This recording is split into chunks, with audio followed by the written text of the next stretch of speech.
Meet Bunny, my pet pig, a feral pig, a castrated boar, a barrow, in fact. I've hunted these invasive, destructive animals for many years, and never once in my entire life did I think I'd be feeding it dog food, introducing it to my dogs, belly rubbing it so good to sleep, being part of its first ruts, and its first time touching water. But as you can imagine, I had a ton of questions. So one of the many questions I had was, what are the main genetic differences between domestic swine and feral swine? And do they have the same digestive properties as domestic swine? So hang out with us to learn a little bit about what this guy is right here. He's pissing. Being just shy of 6 months old and well over 120 pounds, Bunny's lineage can be traced back to Spain when Hernando de Soto traveled through Texas in 1542. Where the Spaniards got their swine from was the genetic hybrid between the European domestic swine and the Eurasian or Russian swine, which came from the Middle East. By the end of the 18th century, European human populace grew drastically. In result, there was a need for a more reliable food source. Europe hybridized the free-ranging European pig with the more rounder and domestic Asian pig. Since both breeds were morphologically and genetically similar, they bred them for faster and larger litter sizes and greater weight gain. Sus scrofa hybrids have been found to have 36, 37, or 38 chromosomes. Upon further studies of its karyotype, it has been found having good correlation that the spotted white wild boar had 38 chromosomes, while the European wild boar with an agouti dark brown, dark gray coat had 36.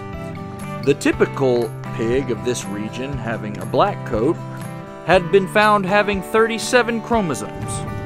When properly nourished in the wild and enough rain to grow said nourishment, an average adult hog's live weight can be to 175 pounds. But an exceptional boar can get of excess of 375 pounds.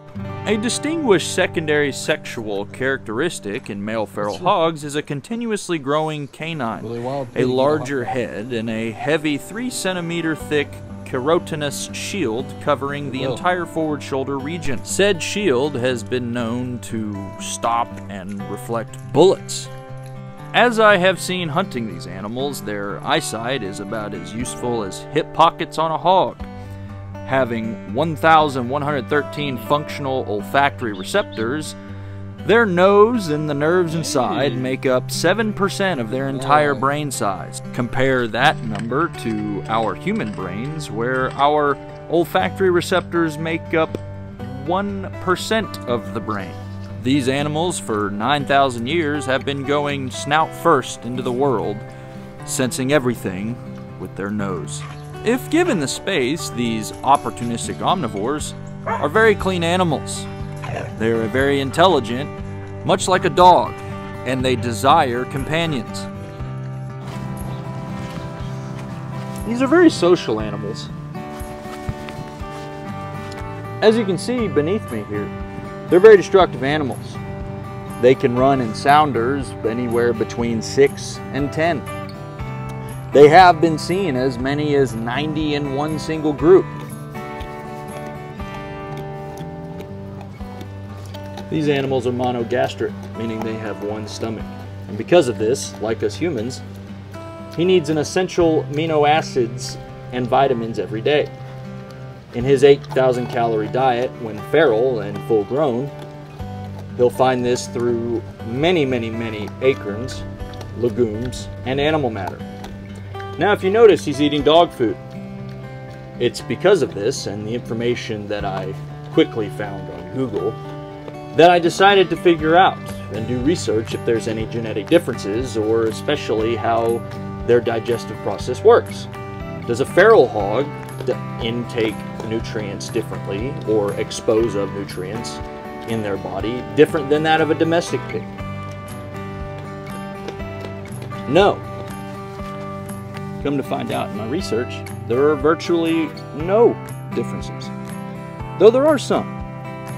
There was a study done in South Texas a few years ago where they tested different national and state parks the blood of the pigs captured in that region. And they found that they were able to trace these small genetic differences to know that... He's excited. They were able to trace them to figure out that they were not born in that region, that they were actually released. As destructive as these animals are to Texas agriculture, there is currently no fines of any kind for capturing pigs and releasing them elsewhere within the state, as well as there's no fines for releasing them on your private game ranch to have something to hunt year-round. While to me, personally, these animals will always remain a mystery, I have gained a newfound respect for them. I now understand them more and understand their habitat and their psychology.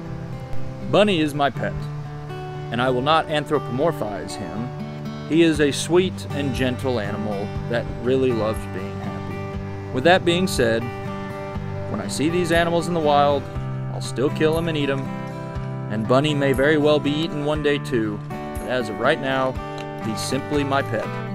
He hangs out with the dogs and grunts me with a hello. After all the naysayers and the veterinarians that said that a feral hog as a pet would never work out, this video is proof to them that this loving, fun, very hungry, feral pig who only eats dog food can live and thrive in the backyard just as any other pet.